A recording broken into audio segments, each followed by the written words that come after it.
Hey there, Matt here. I'm going to show you how to do a couple more brushes, and I use them to do multi-layered light spheres like these. So, that's pretty cool. I was really jazzed when I figured out how to do this, and it's so simple, so simple. All you need to have to make these, a pair of scissors, some string or twine or something, and then some lights. I got these on Amazon. There's red, green, white, and blue, and they were fairly inexpensive. I got a pack of 40 like this for, I don't know, $10 or $12. So it was really cool. It took a little while to come from China, but I'm sure you can probably find them in the States. I'll have it linked in the description to where I got these. But it's really simple, and here's the white ones that I've done.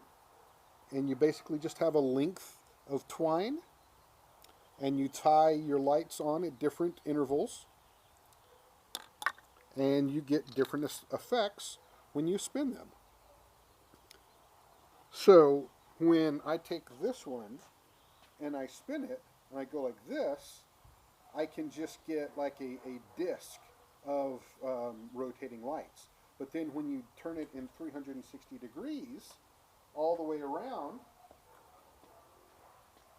and that's not really the best way to do it, but when you do that, you end up with a sphere. So let's go ahead and get into making that. All right. So you get your lights. These lights are handy because they come with these little rubber bands. They're actually made for like putting on your fingers. And I tried doing some of these like this, and it was okay. But I have found that tying them onto some string allows me to do the spheres, which I like better. I need to figure out how much string I need, leaving enough space on the string so that I can tie on the lights, keeping in mind how long it's going to be between holding it, right about here as I'm spinning it, because I don't want it to hit the ground. That would really kind of ruin things. So, piece about that long usually works. Cut it off.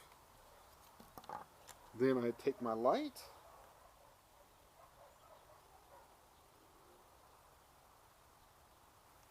tie it on, and now that that's on there, this is the simplest form of the sphere that you can do, where you just spin it around like that.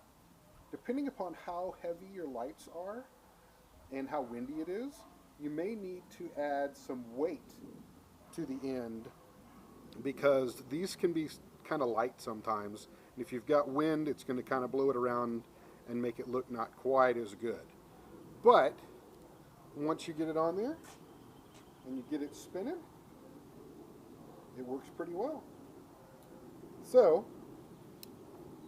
once you have the first one on, you just decide how far up you want to go. You get your next light out, place it on the string as well,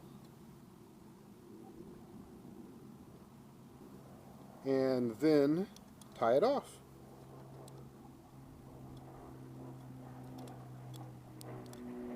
And sometimes a single tie off will work. I like to do two, at least two, so that it doesn't hey there. So that they don't go flying off. So here's a red and a blue, and then if I wanted to place the green on here as well, just pull that out, string the green one on,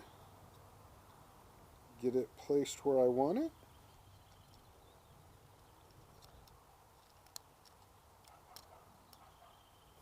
There you go.